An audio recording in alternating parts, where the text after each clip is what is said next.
Bugun biz sizga tarixdagi eng hayratomuz, ibratli va titroq soladigan voqealardan birini so'zlab beramiz. Bu maymunga aylangan qavm haqida. Ha, to'g'ri eshitdingiz. Insonlar butun vujudi, tili, tani bilan maymunga aylanib qolishgani haqida. Bu afsona, asotir yoki fantastika emas. Bu Qur'oni Karimda zikr qilingan achchiq haqiqatdir. Bu voqea Banu Isroil, ya'ni yahudiylardan bo'lgan bir qavm haqida keladi. Alloh ularga ko'p marotaba rahmat qildi. Payg'ambarlar yubordi, ularni boshqa qavmlardan ustun qildi. Ammo ular shukr o'rniga isyon va makr bilan javob qaytardilar.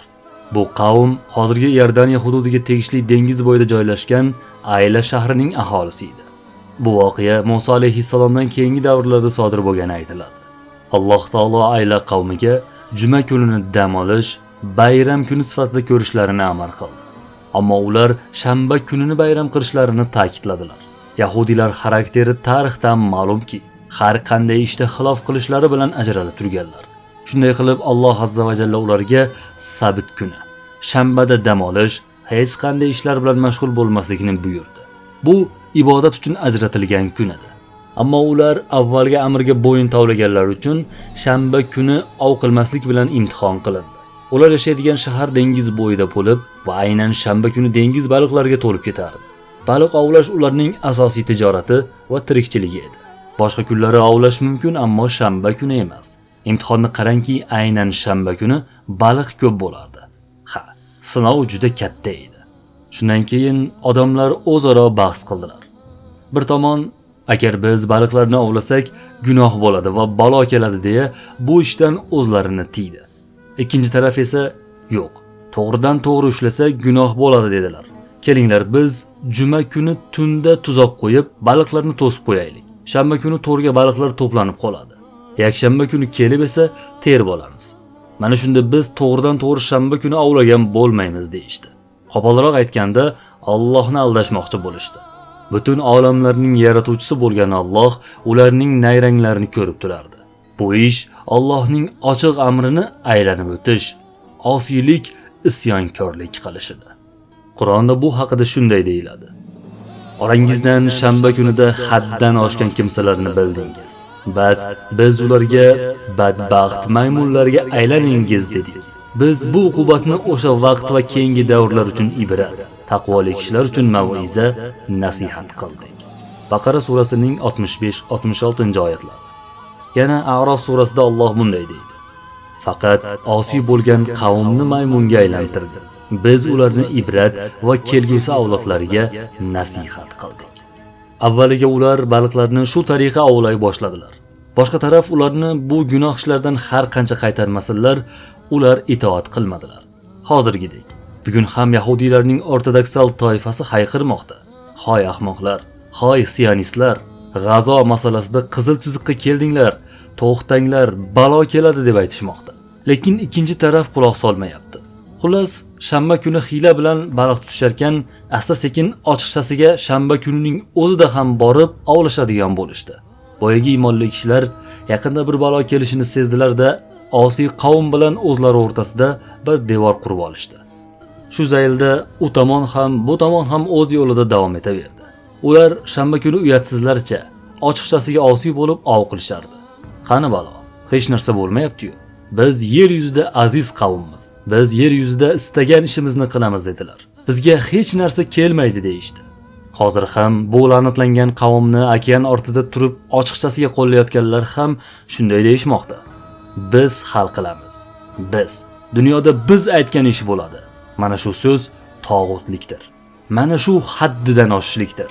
Ular Xudo ko'rmayapti deb turgan paytlarida Allohning alamli jazosi ular kutmagan, ular hisobga olmagan, ular xotirjam bo'lib turgan tarafdan keladi. Shuncha go'dakni o'ldirib tek yo'lda davom etaveradi deysizmi? Qattiq adashasiz. Tarix bunga dalildir. Xullas, xotirjam bo'lib qolgan shunday kunlarning birida osiy qavm shanba kuni ov qilib uylariga qaytdilar. Ikki taraf ham tunda uyquga ketdi. Birodarlar, Allohning balosi asosan tunda keladi. Inson g'aflatda qolgan paytda keladi. Hech narsaga ulgurmay qoladigan holatda keladi. Bas, biz ularga badbaxt maymunlarga aylaningiz dedik. Ertasi kuni tong otdi. Devor ortidan g'alati uvillagan tovushlar eshitilardi.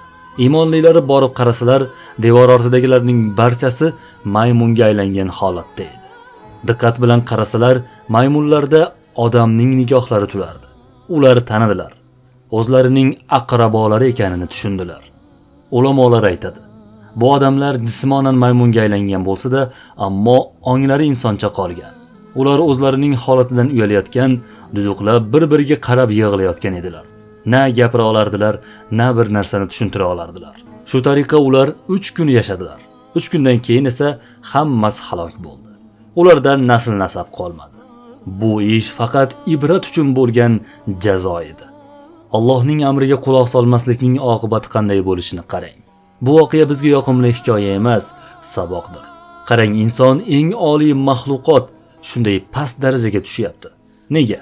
Faqat bir narsa uchun. Allohning amrini bilib turib buzgani uchun. Alloh sabr qiluvchi, Alloh kechiruvchi.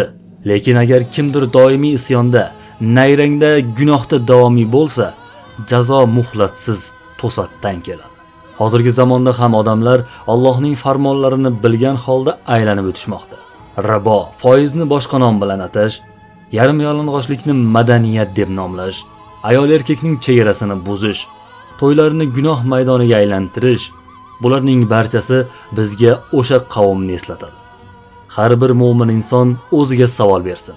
Men ham Allohning bir amrini aylanib o'tmayapmanmi? Haqiqat og'riqli bo'lishi mumkin, ammo u insoniylikni saqlab qoladi. Qur'on bizga nafaqat o'tmishni, balki kelajakni ham o'rgatadi. Unda har bir voqea, har bir qissa ibrat, ogohlantirish bilan to'la. Tarixda bir marta bo'lgan ish yana bo'lmaydi deb kim kafolat beradi? Bizning ummatga ko'p balo kelmasligi ichimizda Rasululloh alayhissalom borligi uchundir. Insoniyatning eng yaxshi bo'lgan zotning muborak jasadi yerda turgani uchun og'ir balolar bizga kelmaydi.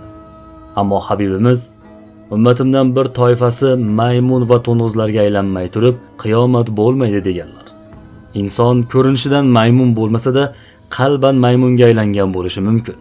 Haqni, hujjatni ko'ra bilib turib qabul qilmaslik, gunohni anglab turib qilaverishlik, sezib turib haromga boraverishlik ana shu maymunlikdir, ana shu xorlikdir.